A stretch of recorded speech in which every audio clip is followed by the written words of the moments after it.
जिंदगी भी कभी कभी ऐसा मोड़ पे ला के खड़ा कर देला, कुछ समझ में ना आवेला, ना जी सकेनी ना मर सकेनी।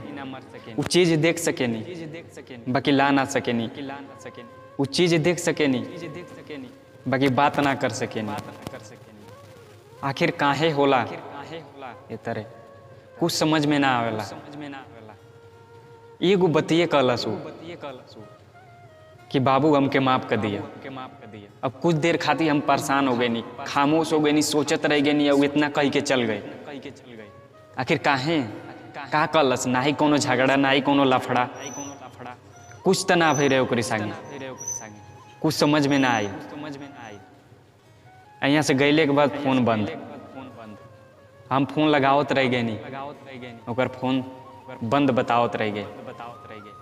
कुछ दिन ऐसे ही पता करत करत कुछ दिन बीत गए, हमके कुछ समझ में ना आवत रहे कि आखिर ई बात काहे कहलस, ई बात उ कह के काहे गईली, काहे इंग होला केहू के साथ है। फिर बाद में पता चला को के दूगो इंसान में से एगो इंसान चुने के रहे कि तो मम्मी पापा कि तो हमके।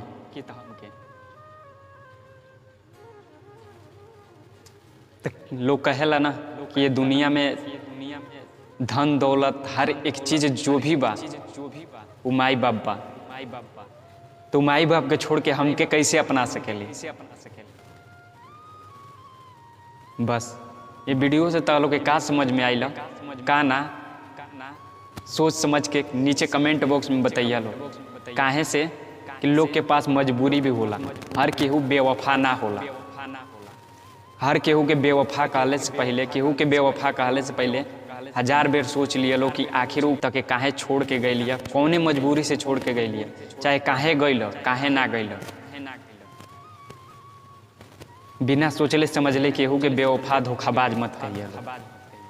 अब वीडियो पसंद आए लोगे तो लाइक शेयर चैनल के सब्सक्राइब करके रखिए लो।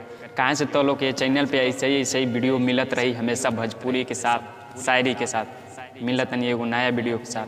तब तक के लिए बाय बाय टाटा।